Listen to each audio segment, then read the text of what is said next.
ஆயத்தம் பண்ணி கொண்டு இருக்கிறார். இன்றைக்கும் ஒரு காரியத்தை குறித்து நான் பேசுகிறேன். அது என்னவென்றால் ஹங்கர் ஃபார் மோர், இன்னும் அதிகம் வேண்டும் என்று சொல்லி ஒரு பசிதாகம். ஓகே, ஒரு வாஞ்சை எத்தனை பேருக்கு உண்டு?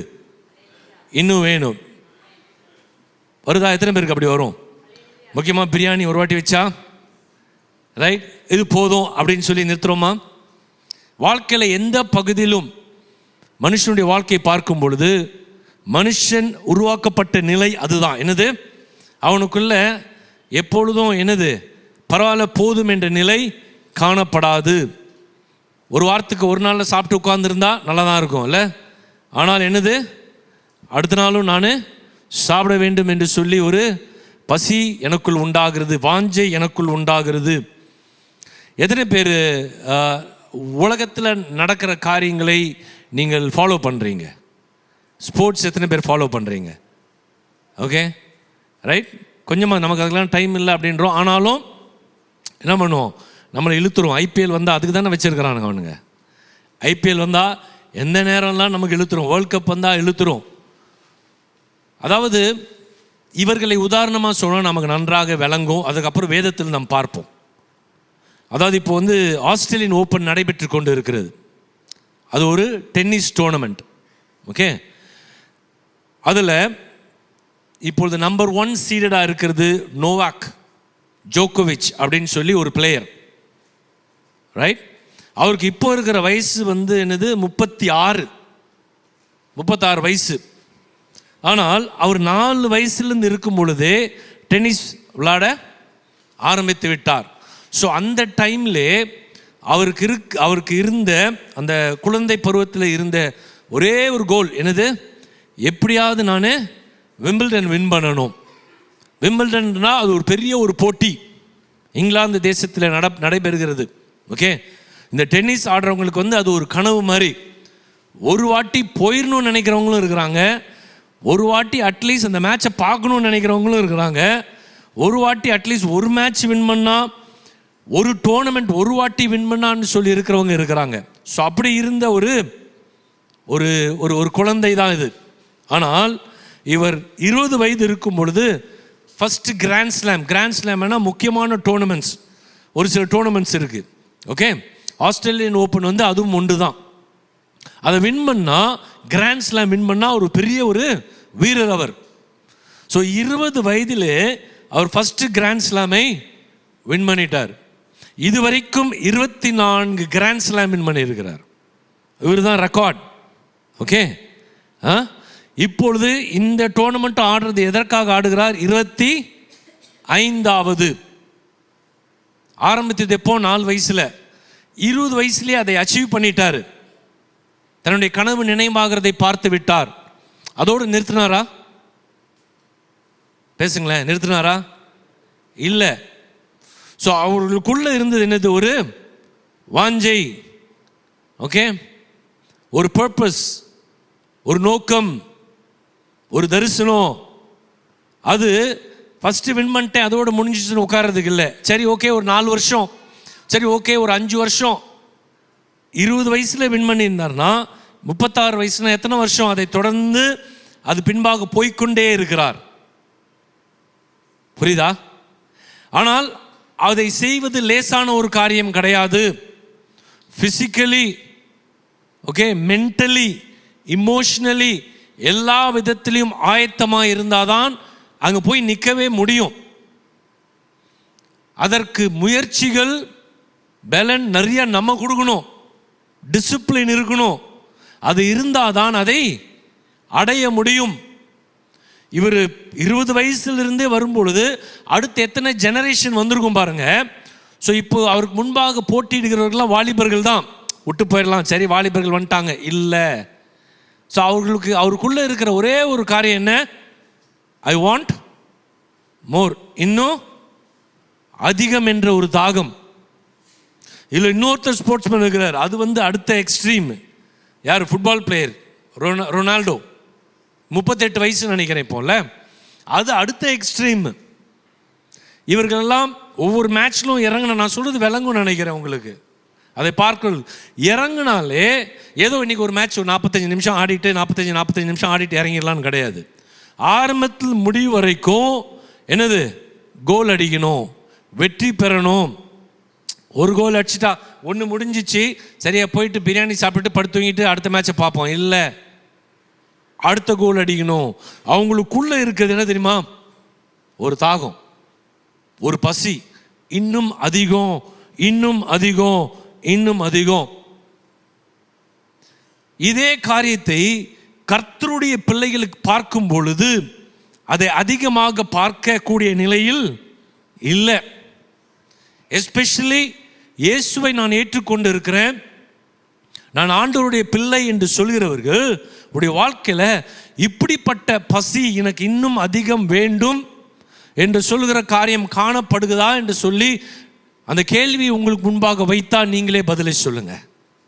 ஏன் தெரியுமா, நம்ம திருப்தி அடைஞ்சிட்டோம், இருக்கிறதுல திருப்தி அடைஞ்சிட்டோம்.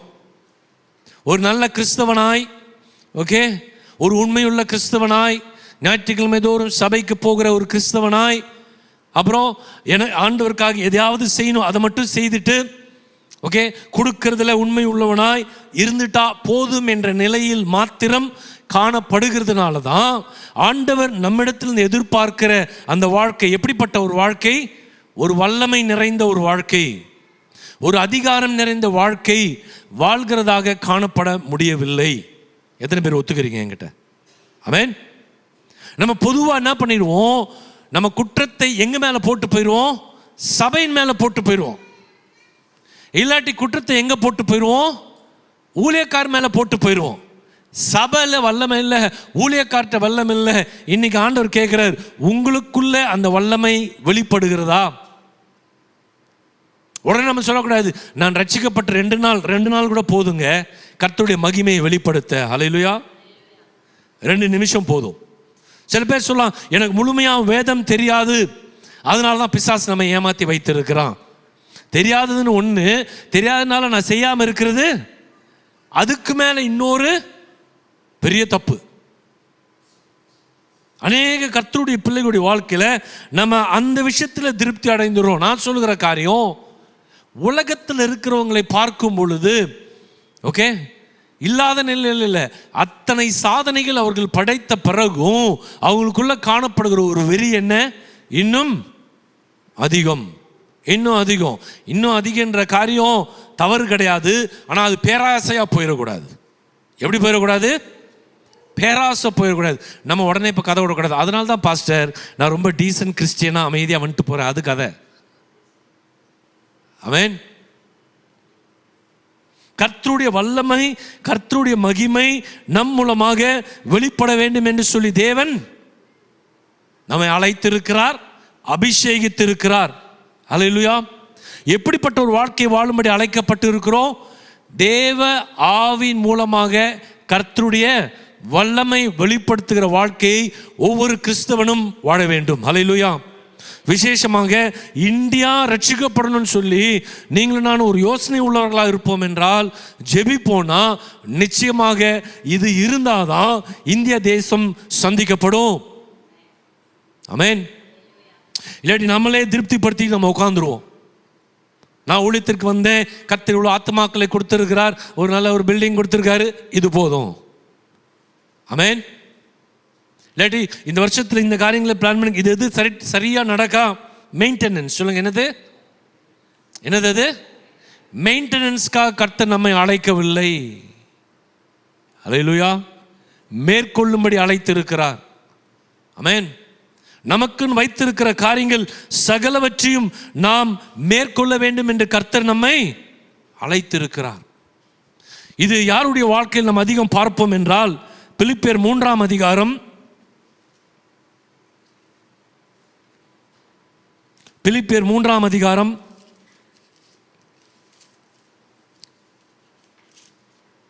10ஆம் வசனம். இப்படி நான் அவருடைய உயிர்த்தெழுதின் வல்லமையையும் அவருடைய பாடுகளின் ஐக்கியத்தையும் அறிகிறதற்கும் அவருடைய மரணத்திற்கொப்பான மரணத்திற்குள்ளாகி எப்படியாயினும் நான் மரித்தோரிலிருந்து உயிரோடு எழுந்திருப்பதற்கு தகுதியாகும்படிக்கும். நிறைய வாட்டி இந்த வசனத்தை வாசித்திருக்கோம், ரைட்டா? இது யார் சொன்ன வார்த்தை என்று சொல்லி நமக்கு நன்றாக தெரியும். யாரு? பவுல். ஆமென்.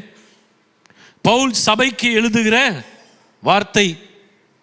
அப்போ தன்னை பற்றி அவர் சொல்கிறார், நான் அவரையும் அவருடைய உயிர்த்தெழுதலின் வல்லமை. அப்போ நான் அவரையும் அவருடைய உயிர்த்தெழுதல் வல்லமையும் அவருடைய பாடுகளின் ஐக்கியத்தையும் அறிகிறதற்கு. ஓகே, இந்த வசனத்தை கொஞ்சம் யோசித்து பார்க்கணும். எங்கிருந்து பவுல் இதை எழுதுகிறார்? சிறைச்சாலையிலிருந்து எழுதுகிறார். அவர் எழுதின நிருபங்களில் கிட்டத்தட்ட கடைசியான நிருபம் என்று சொல்லப்படுகிறது. கவனிங்க, அப்போதான் புரியும். தயவுசெய்து கவனிங்க. அவர் எழுதின நிருபங்களில் கடைசியான நிருபம் சிறைச்சாலையிலிருந்து AD 61 or 62, அதாவது அவர் மரித்த அந்த காலகட்டத்திற்கும் இதுக்கும் பார்ப்பீங்கன்னா, அவர் மரிக்கிறதற்கு கொஞ்சம் காலத்திற்கு முன்பாக தான் இதை எழுதியிருக்கிறார். ஆமென். அதாவது தன்னுடைய வாழ்க்கையின் முடிவு கிட்டத்தட்ட காணப்படுகிற நிலை. அதில் அவர் சொல்லுகிற காரியம் என்னது? நான் கிறிஸ்துவையும் அந்த கிறிஸ்துவை மரணத்திலிருந்து உயிர்ப்பித்த அந்த வல்லமையும் நான் அறிய வேண்டும். கேட்குறீங்களா? ஆமென். அதற்குள்ள அவர் சாதித்த சாதனைகளை நீங்கள் அறிவீர்கள், ஸ்தாபித்த சபைகளை நீங்கள் அறிவீங்க, அவருடைய வல்லமையான ஊழியத்தை நீங்கள் அறிவீங்க. எத்தனை பேர் அவரை எழுப்பியிருக்கிறார் என்று தெரியும். ஆனால் அதில் நான் திருப்தியாக இருக்கிறேன்னு சொல்லலை, எல்லாம் எனக்கு தெரியும்னு சொல்லலை. அவருக்குள்ள இருக்கிற ஒரு பசிதாகம் என்ன? நான் இயேசுவை நான் இன்னும், அது வரைக்கும் அவர் எழுதின வார்த்தைகள் இருந்து அறிந்து கொள்ளலாம், இயேசுவை அவர் எப்படி அறிந்திருக்கிறார் ஏற்கனவே. புரியுதா? ஆமென். அவர் சொல்லுகிறார், இயேசுவை நான் அறிந்திருப்பது யாரோ சொல்லி அல்ல, எனக்கு டைரக்டா இயேசு கொடுத்த வெளிப்பாடு. கேட்குறீங்களா? ஆமென். அவர் பேதுரு போல யோவான் போல இயேசு கூட நடந்தவர் கிடையாது. ஆனால் அவர் சொல்றாரு, அந்த ஒரு பர்சனல் டச் இல்லாமல் இருக்கலாம், ஆனால் நான் இயேசுவை இவனமாக அறிந்திருக்கிறேன் என்று சொல்லி அவர் எழுதியிருக்கிற வார்த்தைகளை பார்த்தா நமக்கு எப்படி இருக்கும்? இன்றைக்கும் ஆச்சரியமா இருக்கும். அவர் இன்னும் சொல்றாரு, நான் பார்த்த அநேக காரியங்களை நான் சொல்ல மாட்டேன், சொன்னா உங்களால ஏற்றுக்கொள்ள முடியாது. ஆமென். அதோடு ரிட்டையர் ஆயிட்டு போகல. அவர் சொல்றார் இந்த இடத்துல, நான் இன்னும் அவரை அறிய வேண்டும், இன்னும் நான் அவரை அறிய வேண்டும். அந்த உயிர்த்தெழுதின் வல்லமையை நான் அறியணும்னா அனுபவிக்கணும்ன்றாரு, உணரணும், அதில் நடக்கணும். ஏற்கனவே அறிந்து வந்தவர் தான், ஏற்கனவே அதில் நடந்தவர் தான். பவுல் போகும்பொழுது ஜனங்கள் சுகமடைந்தார்கள். அல்லேலூயா, ஆமென். கர்ச்சிப்பை எடுத்துட்டு போயிட்டு ஜனங்கள் சுகமடைந்தார்கள். யார் மேலே போட்டாங்களோ அவருடைய பிரசங்கம் தெரியும், எத்தனை பேரை ரட்சிப்புக்குள்ள கொண்டு வந்திருக்குது, எப்படிப்பட்ட இடங்கள்லாம் இருந்து போய் இயேசுவை தைரியமா பேசினார்னு. ஆனால் இப்போ சொல்றாரு, அந்த வல்லமையை நான், ஏன்னா நிறைய பேர் தப்பா புரிஞ்சுட்டு, இந்த வல்லமைனா பிரதர் தியோலாஜிக்கலி, ப்ராக்டிக்கலி, லாஜிக்கலி அதெல்லாம் கிடையாது. இது தேவனுடைய எனர்ஜி, வல்லமை, கர்த்தருடைய வல்லமையை நான் அனுபவிக்கணும், அதில் நான் வாழ வேண்டும். அது சொல்கிறது, என் வார்த்தையில் இயேசுவின் உயிர்த்தெழுதல் வல்லமை வெளிப்படணும், என் பேச்சில், என் எண்ணத்தில். ஆமென். நான் ஒரு இடத்துல போய் நின்றால், எப்படிப்பட்ட பிசாசு எதிர்க்க நின்றாலும் எனக்குள்ள இருந்து என்ன உண்டாக வேண்டும்? இந்த வல்லமை வெளிப்பட வேண்டும். ஜனங்கள் இன்னும் சுகமடைய வேண்டும், ஜனங்கள் விடுதலை பெற வேண்டும், இயேசுவை ஏற்றுக்கொள்ள வேண்டும். புரியுதா? இதுதான் பவுலுடைய தாகம். சொல்லுங்க, என்ன யாருடைய தாகம்? ஆமென். வருஷத்தின் ஆரம்பத்தில் இருக்கும், அதுக்கப்புறம் காணாம போயிடும். இந்த கதையில் நம்ம இனிமேல் நடக்க போறது இல்லை. ஹல்லேலூயா, ஆமென். ஒருவேளை 2 நாள் 3 நாள் விட்டுறலாம், திருப்பி எழும்ப போகிறோம். அதான் சொல்கிறேன்ல, சில பேர் உடைய கதை இன்னைக்கே முடிஞ்சிருக்கும், நேற்றுக்கே முடிஞ்சிருக்கும். அவங்க 1ஆம் தேதியில் அவங்க எடுத்த தீர்மானம், அந்த வைராக்கியம், நான் சொல்கிறேன், சோர்ந்து போகாதீங்க. அல்லேலூயா. அதற்கு தான் ஆண்டவர் பவுல் மூலமாக இன்றைக்கு பேசுகிறார். அந்த காலகட்டத்தில் அவர் சொல்றாரு, நான் இயேசுவை இன்னும் அறிய வேண்டும். அல்லேலூயா, ஆமென். இன்னும் அறிய வேண்டும். அந்த உயிர்த்தெழுதலின் வல்லமையை நான் அறிய வேண்டும். என் மூலமாக அது இன்னும் வெளிப்படணும். பவுலினுடைய எபேசியர் 1ஆம் அதிகாரம் 17-21 முதலாக நான் உங்களுக்கு காண்பிக்க வேண்டிய காரியம் இதுதான். தயவுசெய்து கவனிங்க. பவுலுடைய ஜெபம், சபையை குறித்த ஜெபம், சபையை குறித்த பாரம், முதலாவது அது பார்க்க போகிறோம். ஏன் அதை பார்க்க போகிறோம்? அதிலிருந்து ஒரு காரியத்தை அறிந்து கொள்ளலாம். முதலாவது, நமக்கு ஆண்டவர் என்னதை கொடுத்திருக்காரு. அநேக வேளை அதை மறக்கிறோம். நம்முடைய அடையாளத்தை மறக்க தான் பிசாசு என்ன பண்ணுகிறான்? பிரச்சனைகளை கொண்டு வருகிறான், சோர்வுகளை கொண்டு வருகிறான், வியாதியை கொண்டு வருகிறான். உடனே நம்ம என்ன பண்ணிடுறோம்? அதை பார்க்கிறோம், பிரச்சனையை பார்க்கிறோம், சூழ்நிலையை பார்க்கிறோம். நான் யார், எனக்குள்ள யார் இருக்காருன்னு சொல்லி நாம் சீக்கிரம் மறந்துடுறோம். கேட்குறீங்களா? ஆமென். அதனால தான் என்ன பண்ணிடுறோம்? அந்த சோர்வில் போயிடுறோம். நம்மளே பிரச்சனையாய் நம்ம வாய் திறந்து எதையாவது பேசிடுறோம், சண்டை போடுறோம், செய்யக்கூடிய காரியங்களை செய்யாமல் விலகிடுறோம். புரியுதா? அதனால் முதலாவது நம்ம அறிந்து கொள்ள போகிறது எபேசியர் 1ஆம் அதிகாரம் 17 நம்முடைய கர்த்தராகிய இயேசு கிறிஸ்துவின் தேவனும் மகிமையும் பிதாவுமானவர் தம்மை நீங்கள் அறிந்து கொள்வதற்கான ஞானத்தையும் தெளிவையும் அளிக்கிற ஆவியை உங்களுக்கு தந்தருள வேண்டும் என்று. அல்லேலூயா.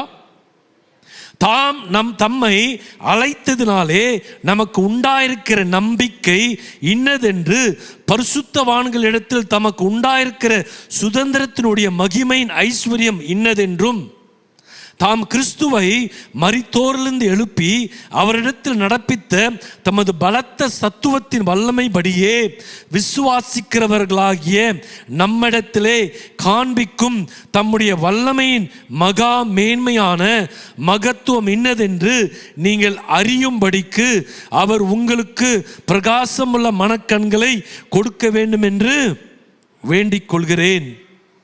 எல்லா துரைத்தனத்திற்கும் அதிகாரத்திற்கும் வல்லமைக்கும் கர்த்தத்துவத்துக்கும் இம்மையில் மாத்திரமல்ல மறுமையில் பேர் பெற்றிருக்கிற எல்லா நாமத்திற்கு மேலான அவர் உயர்ந்திருக்கத்தக்கதாக அவரை உன்னதங்களில் தம்முடைய வலது பாரசத்தில் உட்காரும்படி செய்து. இந்த வசனத்தில் என்னங்க சொல்றாரு? இப்ப கவனிங்க. 16ஆம் வசனத்தில் பவுல் சொல்லுகிறார், நான் உங்களுடைய விசுவாசத்தை கேள்விப்பட்டு இருக்கிறேன். இங்க பாருங்க என்ன சொல்றாரு பவுல்? சொல்றாரு, உங்க விசுவாசத்தை கேள்விப்பட்டு எனக்கு ரொம்ப சந்தோஷம், தேவனுக்கு நன்றி செலுத்துகிறேன். அல்லேலூயா. ஆனா அதோட நிறுத்தல. அவர் சொல்றாரு, நீங்கள் இன்னும் அநேக காரியங்களை அறிந்து கொள்ள வேண்டும். 19ஆம் வசனம் சொல்லுகிற காரியம், உங்களுடைய கண்கள் புரிந்து கொள்கிற தன்மை, உங்களுக்குள்ள இருக்கிற அந்த தேவனுடைய வல்லமை என்ன என்று சொல்லி நீங்கள் அறிந்து கொள்ள வேண்டும். கர்த்தருடைய மகிமையான செயல்களை நடப்பிக்கிற அந்த வல்லமை உங்களுக்குள்ள இருக்கிறதை நீங்கள் முதலாவது அறிந்து கொள்ள வேண்டும், புரிந்து கொள்ள வேண்டும். அல்லேலூயா, ஆமென். ரட்சிக்கப்பட்ட பிறகு தேவன் நமக்குள் வந்து வாசம் செய்கிறார். எத்தனை பேர் அதை விசுவாசிக்கிறீங்க? ஆமென். அவர் சொல்றாரு, இப்போ அந்த பலத்த கிரியைகளை நம்முடைய வாழ்க்கைக்கு, நம்முடைய வாழ்க்கை ஒவ்வொரு நாளும் வாழ நமக்கு கர்த்தருடைய கிருபை தேவை. அல்லேலூயா. கர்த்தருடைய பலன் தேவை. ஆமென். ஒரு தீர்மானம் எடுக்கவோ இல்லாட்டி ஒரு காரியத்திற்கு போய் நின்று தைரியமா அதை செயல்படுத்தவோ நமக்கு என்ன தேவை? பலன் தேவை, தைரியம் தேவை, விசுவாசிக்க பலன் தேவை, நம்ப பலன் தேவை. ஆமென். ஸோ அந்த பலத்தை ஆண்டவர் சொல்கிறார், அதை எங்கிருந்து நீங்கள் பார்க்க வேண்டும்? உங்களுக்குள்ள இருந்து கர்த்தருடைய வல்லமை அந்த பலத்தை கிரியைகளை செயல்படுத்துகிறதை நீங்கள் பார்க்கறதுக்கு முன்னாடி முதல்ல சொல்கிற காரியம், இதை நீங்கள் அறிந்து கொள்ள வேண்டும். ஹல்லேலூயா, ஆமென். நீங்கள் புரிந்து கொள்ள வேண்டும். 20ஆம் வசனத்தில் சொன்ன காரியம், கிறிஸ்துவை மரணத்திலிருந்து உயிர்ப்பித்த அதே வல்லமை எங்க இருக்கு? எங்க இருக்கு? எங்க இருக்கு? எனக்குள். சத்தமா சொல்லுங்க, யாருக்குள்ள இருக்கு? எத்தனை பேர் விசுவாசிக்கிறோம்? ஹல்லேலூயா. அதை பத்தி எல்லாம் தெரியுமா? தெரியாது. ஆமென்.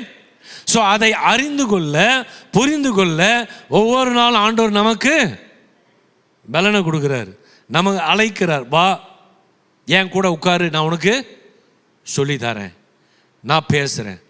பவுல் ஆராதித்த தேவனை தானே நம்மளும் ஆராதிக்கிறோம். பவுலுக்குள்ள இருந்த அதே ஆவிதான உங்களுக்கு எனக்கு உள்ள வாசமா இருக்கிறது. ஆமென். நமக்கெல்லாம் எது ரொம்ப ஈஸியாக இருக்கும்? ஒரு புக்கில் இதுதான் உன் கதை, இதுதான் உனக்குள்ளே இருக்கிற காரியம் எழுதி கொடுத்துட்டாருன்னா ரொம்ப சந்தோஷமாக இருக்கும். ஆமென். ஆனால் எழுதி கொடுத்துருக்காரு. என்ன புக் அது? கர்த்தருடைய வசனம். ஹல்லேலூயா, கர்த்தருடைய வசனம். ஏன் நமக்கு தாகம் வர மாட்டேங்குது? நமக்கு தெரியாது.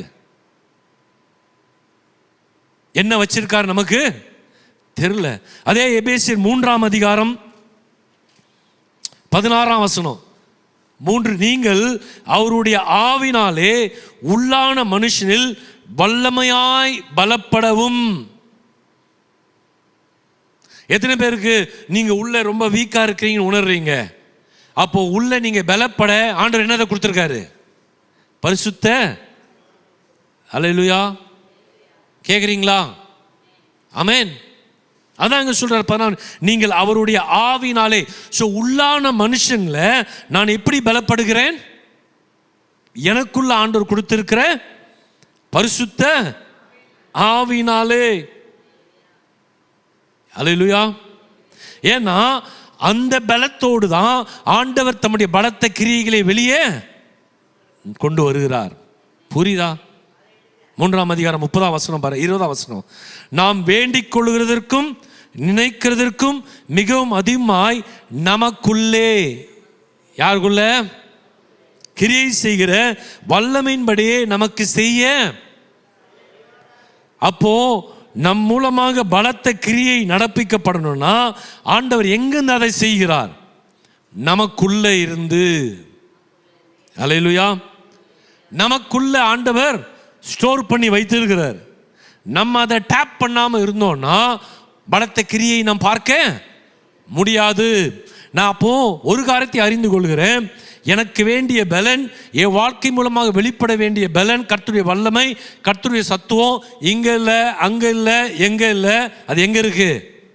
எனக்குள்ள இருக்கிறது. ஹல்லேலூயா.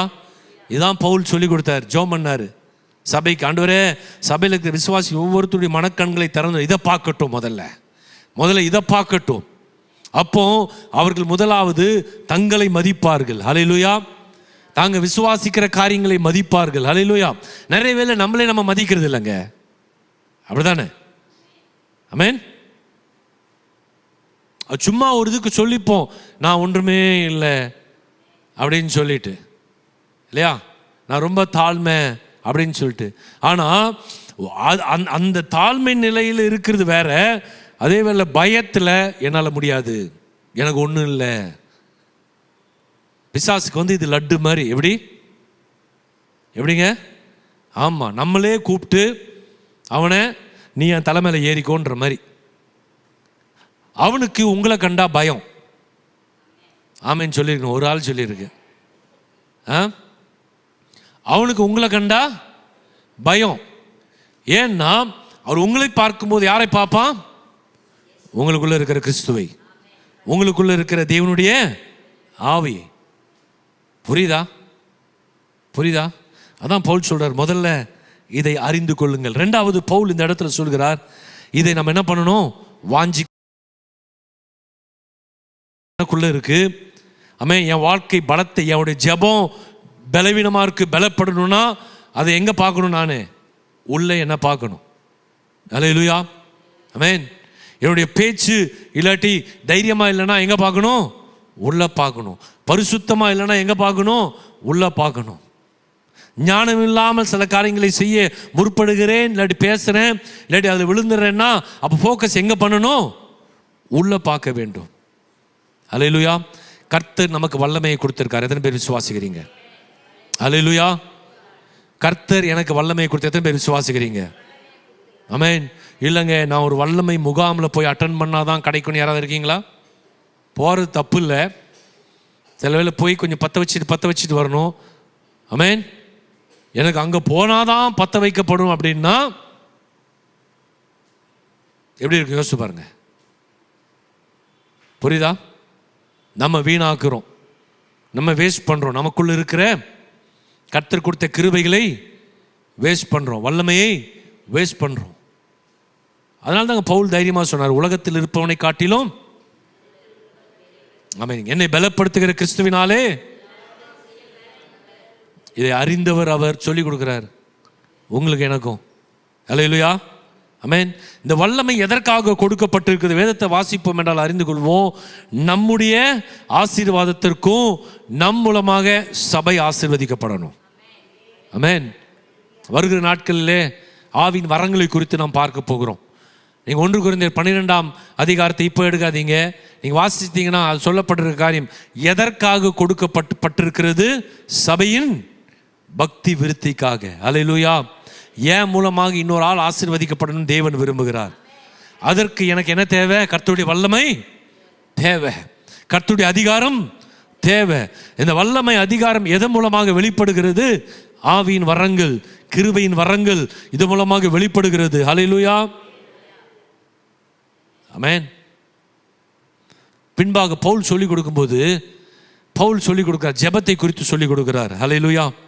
ஆமென். பவுல் தன்னுடைய நிருபங்களை ஜெபத்தை குறித்து அதிகமாக எழுதியிருக்கார். ஜெபம் பண்ணுங்க, ஜெபம் பண்ணுங்க, சோர்ந்து போகாதீர்கள், ஜெபம் பண்ணுங்க. ஆனால் பவுலுடைய வார்த்தைகளை பார்க்கும் பொழுது ஒரு வித்தியாசத்தை நீங்களும் நானும் பார்க்க முடியும். ஆமென். ரைட். ஒரு வித்தியாசத்தை நாம் பார்க்க முடியும். இந்த நார்மல் ப்ரேயர் பற்றி பேசுகிற மாதிரி இருக்காது, கொஞ்சம் வித்தியாசமாக சொல்லி கொடுக்குறாரு. அல்லேலூயா. ஏன்னா கர்த்தருடைய வல்லமை வெளிப்படணும்னா வெறும் அந்த ரெகுலர் ரொட்டீன், ஓகே, காலையில் எழும்பி ஒரு ப்ரேயர் பண்ணி முடிச்சிட்டோன்னா போதும், பண்ணணும், நல்லது தான். ஆனால் அதை காட்டிலும் இன்னொரு காரியத்தை பவுல் இந்த இடத்துல சொல்லி கொடுக்குறாரு. புரியுதா? நான் மனப்பாடமாக சொல்கிறேன், ஜெபம் இருக்கு, செய்யக்கூடாதுன்னு சொல்லலை, செய்யணும். ஆனால் அதை காட்டிலும் இன்னும் ஒரு காரியத்தை அவர் சொல்லி கொடுத்து ஜெபத்திலையும் சரி மற்ற காரியங்களும் இன்னும் ஆழத்திற்கு அவர்களை அனுப்புகிறார். எதற்காக?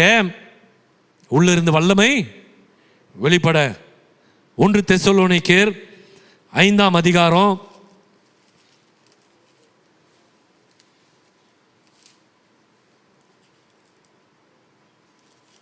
5ஆம் அதிகாரம் 16-18. எப்பொழுதும் சந்தோஷமாயிருங்கள், இடைவிடாமல்.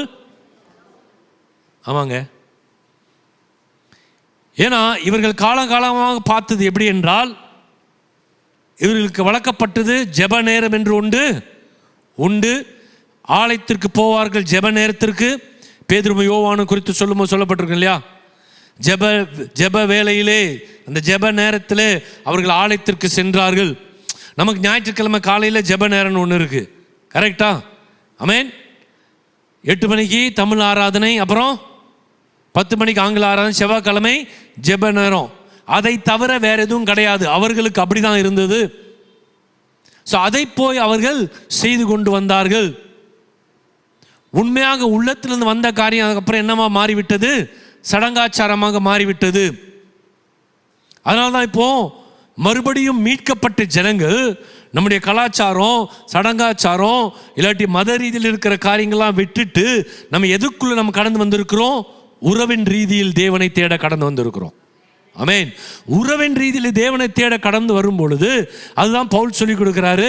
தேவன் எங்கேயோ எப்போ எருசலேம் ஆலயத்தில் இருக்கார், இங்கே இருக்காருன்னு கிடையாது. எப்பொழுதும் தேவன் உங்களுக்குள் வாசமாக இருக்கிறார். நீங்களே தேவனுடைய ஆலயமாக இருக்கிறீங்க. ஓகே, இப்போ அடுத்த நிலைக்கு அவர் சொல்றாரு, இடைவிடாமல் ஜெபம் பண்ணுங்க. இடைவிடாமல். அப்படின்னா இருக்கிற வேலையெல்லாம் விட்டுட்டு, சமையலெல்லாம் விட்டுட்டு, எப்பொழுதும் உங்கள் ஜெபாரியில் உட்காந்து ஜெபம் பண்ணுறோமா? அதை சொல்லலை ஆண்டவர். ஆண்டவர் வேலை செய்கிறவன் ஒழுங்கா போய் வேலை செய்கின்றார். ஆமென். சோம்பேறியாக இருக்காதன்றார். வேலை செய்து நீ என்ன பண்ணணும்? வீட்டை நடத்தணும்னு சொல்கிறாரு. ரைட்? இதை காட்டிட்டு போய் நம்ம போய் உட்கார்ந்து இருக்கிறதுக்கு இல்லை. ஆனால் இதனுடைய அர்த்தம் என்ன? ஆண்டவர் சொல்லுகிற காரியம் இதில் அவரோடு கூட உறவு, அந்த தொடர்பு 24 மணி நேரம் இருக்கும். அல்லேலூயா.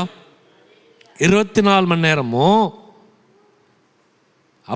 உங்கள் ஜெப நேரத்துக்கு அப்பாற்பட்டு, உங்கள் ஞாயிற்றுக்கிழமை ஆராதனைக்கு அப்பாற்பட்டு, உங்கள் உபவாச நாட்களுக்கு அப்பாற்பட்டு எப்பொழுதும் நம்ம யாரோட தொடர்புள்ளவர்களாக இருக்கிறோம்? தேவனோடு கூட. எத்தனை பேருக்கு அந்த உணர்வு உண்டு? முதல்ல அந்த அறிவு இருக்கணும், அதுக்கப்புறம் உணர்வு இருக்கணும். முதல்ல அந்த அறிவுன்னு சொல்லும் பொழுது அதை அறிந்திருக்க வேண்டும். புரியுதா? அந்த புரிதல் இருக்க வேண்டும். புரிதல் இருந்த பிறகு அதை வாஞ்சிக்கும் பொழுது அந்த உணர்வில் நாம் இருப்போம். கண்ணை மூடி இருக்கணும்னு அவசியம் கிடையாது, முழங்கால் படிட்டு இருக்கணும்னு அவசியம் கிடையாது. ஆனால் ஜெபம் பண்ணும்போது கண்ணை மூடி ஜெபிக்கிறது, ஃபோக்கஸ் பண்ணி ஜெபம் பண்ண, முழங்கால் பட்டு ஜெபிக்கிறது, ஜெபம் பண்ணுறதில் ஒரு அர்ப்பணிப்பு காணப்படுகிறது. ஒரு அறையில் இருந்து ஜெபம் பண்ணுறோம், அதை பண்ணணும். அதை பண்ணிட்டு எழும்பி வந்த பிறகு நம்ம கண்கள் திறந்துருக்கலாம். ஆமென். நம்ம மற்றவங்க பார்க்கும்போது ஜெபம் பண்ணாமல் இருக்கலாம், ஆனால் நம்மளுடைய கனெக்ஷன் எப்போ இருக்கும்? அவரோடு கூட இருந்துக்கிட்டே இருக்கும். இந்த கிருபை ஆண்டவர் உங்களுக்கு கொடுத்துருக்கிறார். இந்த கிருபை நமக்கு கொடுத்துருக்கிறார். ஹல்லேலூயா. அந்த உணர்விலே நடக்க முடியும். எப்பொழுதும் பைக் ஓட்டிட்டு போகலாம், கார் ஓட்டிட்டு போகலாம், ஆனால் அவரோடு கூட இணைக்கப்பட்ட எப்பொழுதும். சொல்லுங்க, எப்பொழுதும். எப்பொழுதும் உள்ளான மனுஷன் பலப்படுகிறதற்கு பவுல் சொல்லி கொடுத்த காரியம் தான். எப்பொழுதும் ஜெபம் பண்ணுங்க, எப்பொழுதும் ஜெபம் பண்ணுங்க. அல்லேலூயா. இரண்டாவது ஒரு காரியத்தை சொல்கிறேன். எபேசியர் 6ஆம் அதிகாரம்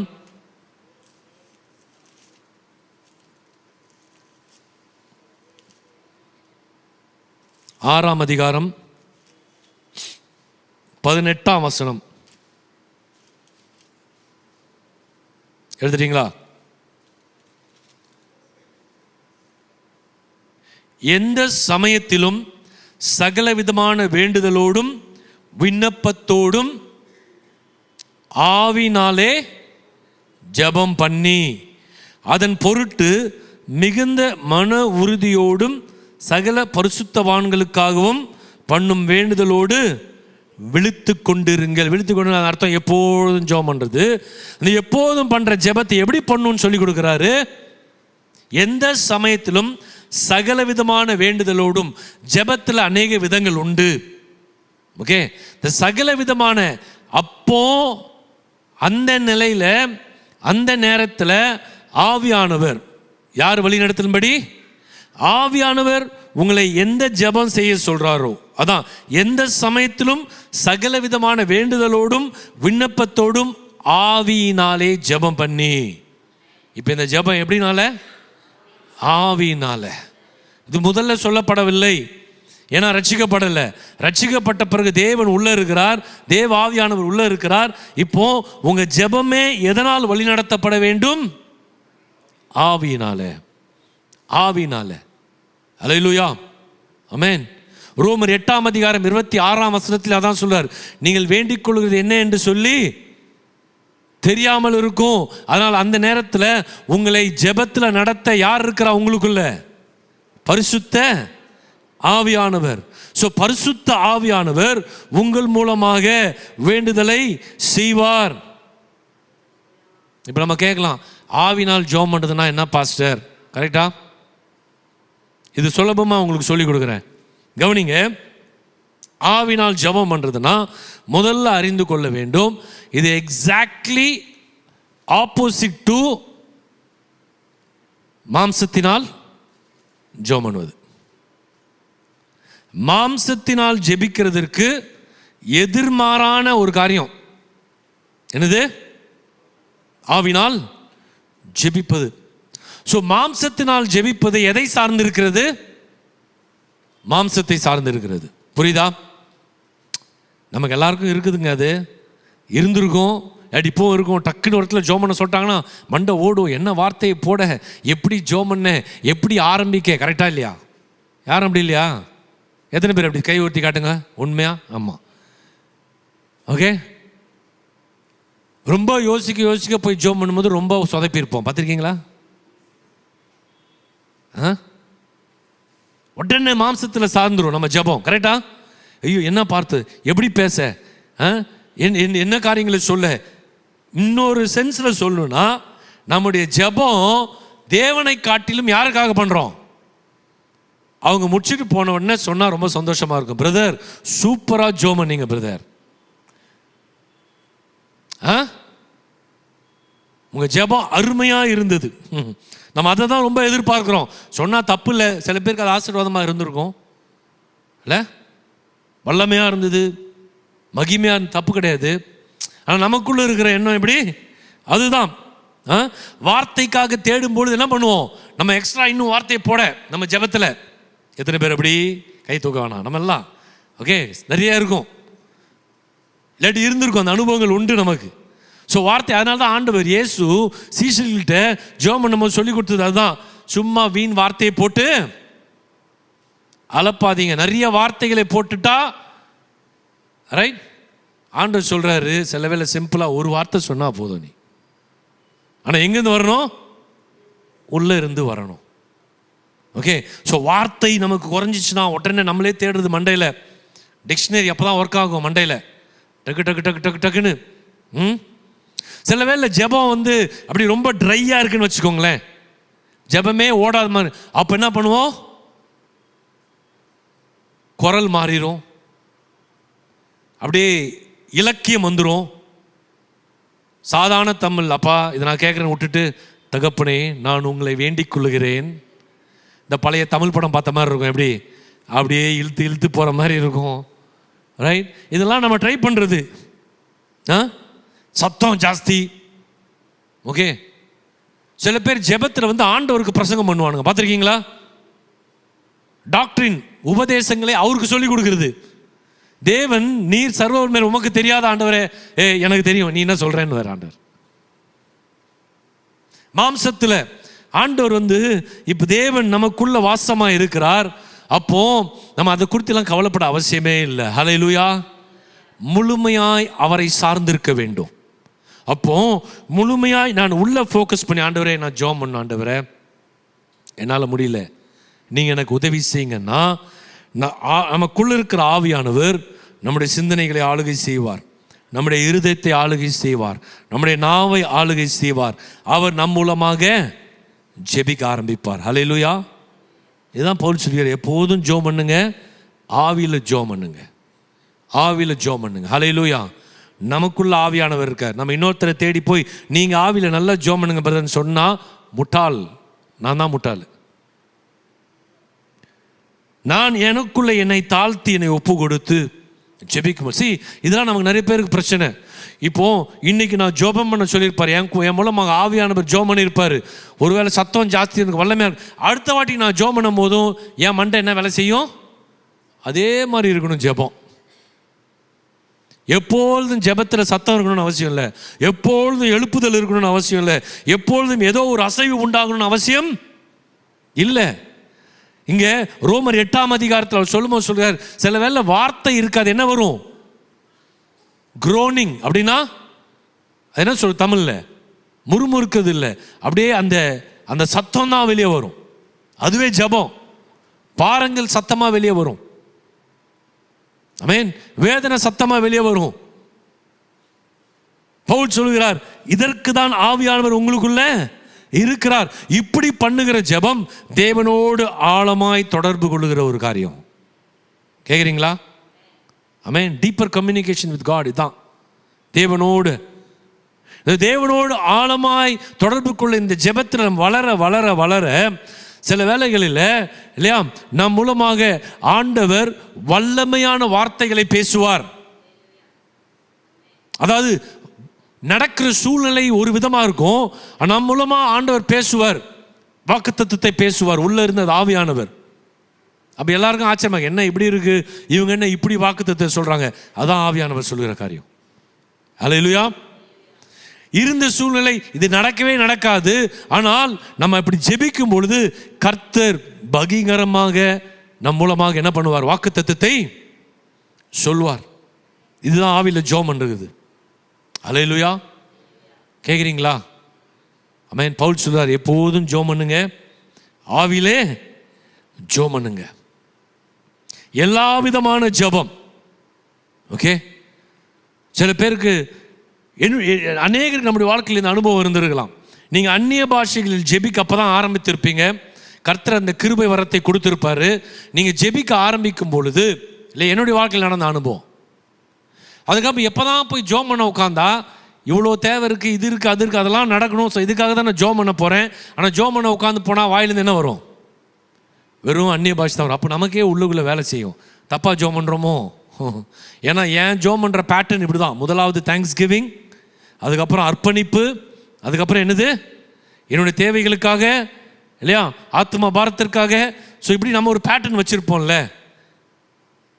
ஆனால் அந்த நேரத்தில் அன்றைக்கு கர்த்தர் சில வேளையில் வித்தியாசமாக நடத்துவார். நம்ம விட்டு கொடுக்கணும். கேட்குறீங்களா? கேட்குறீங்களா? நானும் சில வேளை குழம்பியிருக்கேன். ஆரம்ப நாட்கள் நான் சொல்கிறது, ஐயோ நம்ம ஜெபம் தப்பாக பண்ணுறோம் போல இருக்கு.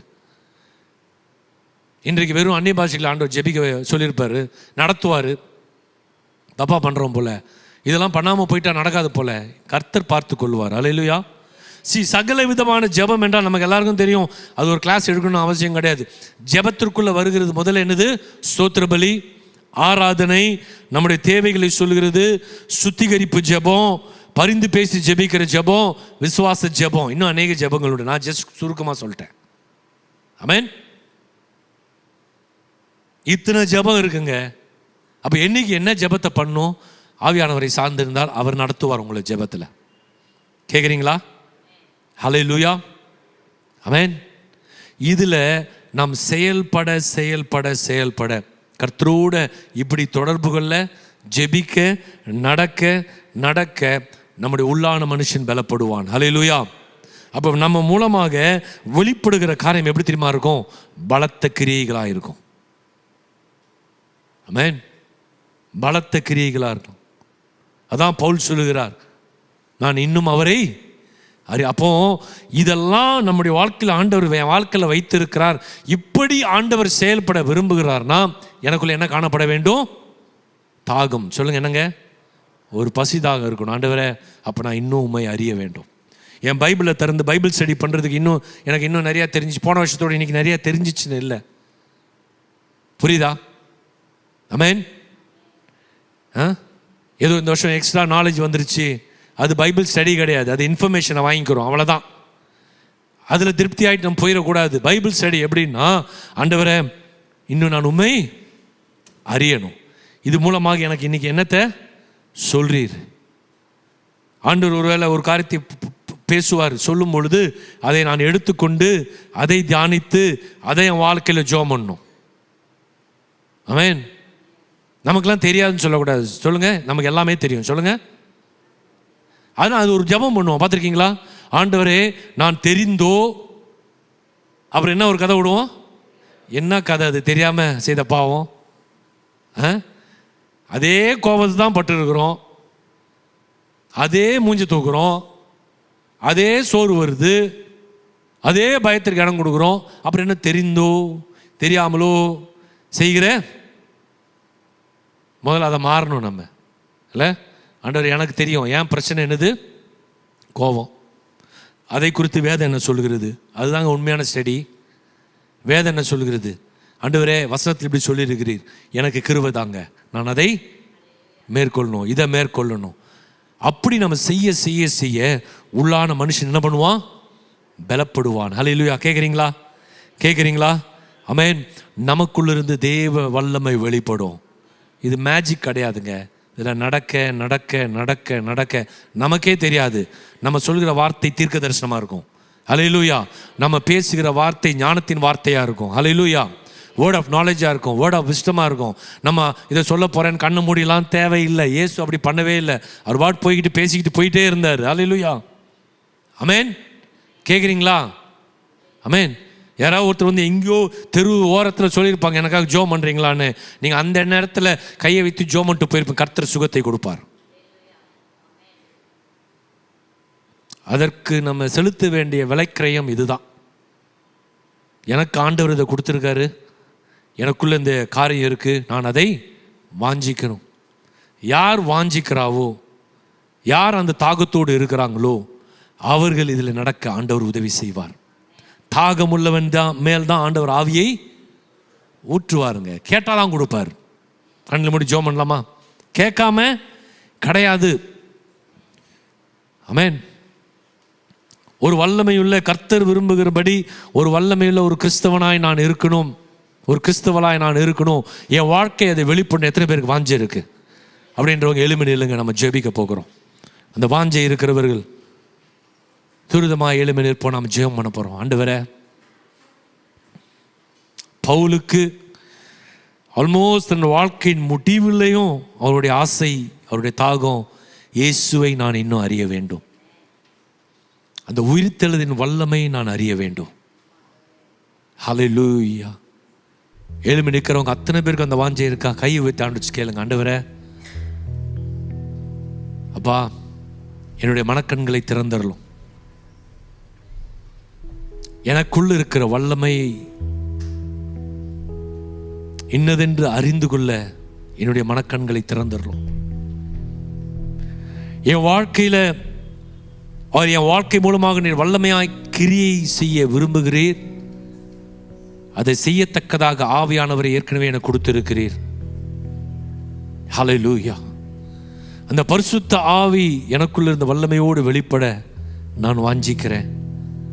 நான் சும்மா ஜெபம் பண்ண மாட்டேன், எப்பொழுதும் ஜெபத்தில் தரித்திருப்பேன். ஒரு சாதாரண ஒரு ஜெபம் அல்ல, சும்மா ஒரு 4 வார்த்தை, ஒரு கனெக்டடாக இருக்க, கர்த்தருடைய பிரசன்னத்தை உணர்ந்து உணர்ந்து ஆவிலே ஜெபிக்க, ஆவில ஜெபிக்க. திருப்பியும் மண்டையில் ஒரு கேள்வி கேட்டேன், இது எப்படின்னா அப்படி வேலையே ஆகாது. டோட்டலாக சரண்டர், முழுமையாக அர்ப்பணிப்பு. ஆண்டவரே, நான் என் மூளையில் அறிந்து இது நடக்க போகிறது இல்லை, என்னை முற்றிலுமாய் ஒப்பு கொடுக்கிறேன். ஆவியில ஜெபிக்க, அந்த ஆவியானோட உதவியோடு வேதத்தை கற்றுக்கொள்ள எனக்கு கிருபை தாரும். என்னை அர்ப்பணிக்கிறேன். கரங்களை வச்சு சொல்லுவோமா? என்னை அர்ப்பணிக்கிறேன், என்னை பயன்படுத்தும் ஆண்டவரே. Use me Lord, use me Lord. ஹல்லேலூயா. உதவி செய்யும், உதவி செய்யும் ஆண்டவரே. வாஞ்சிக்கிறோம். Yes O God. இந்த வாரம் முழுவதும் இதே கிருபையோடு நடக்க, வாஞ்சோடு நடக்க எங்களை ஒப்பு கொடுக்கிறோம். ஒவ்வொரு நாளும் இந்த தாகத்தோடு நாங்கள் செயல்பட உதவி செய்யும். அப்பொழுது எங்களுடைய உள்ளான மனுஷன் பலப்பட்டு எங்களுக்குள்ளிருந்து கிறிஸ்துவின் உயிர்த்தெழுதின் வல்லமை வெளிப்படும். இந்த வாரத்தில் வெளிப்படுவதாக, வெளிப்படுவதாக, வெளிப்படுவதாக, வெளிப்படுவதாக. எஸ் ஓ காட், உடைய மகிமை வெளிப்படட்டும். தாழ்த்தி உடைய சமூகத்தில் எங்களை ஒப்பு கொடுக்கிறோம். உடைய பிரசனம், உடைய பாதுகாப்பு, உடைய கிருபை எங்களை நடத்துவதாக. துதிகன மகிமை எல்லாம் ஒருவருக்கு செலுத்துகிறோம்.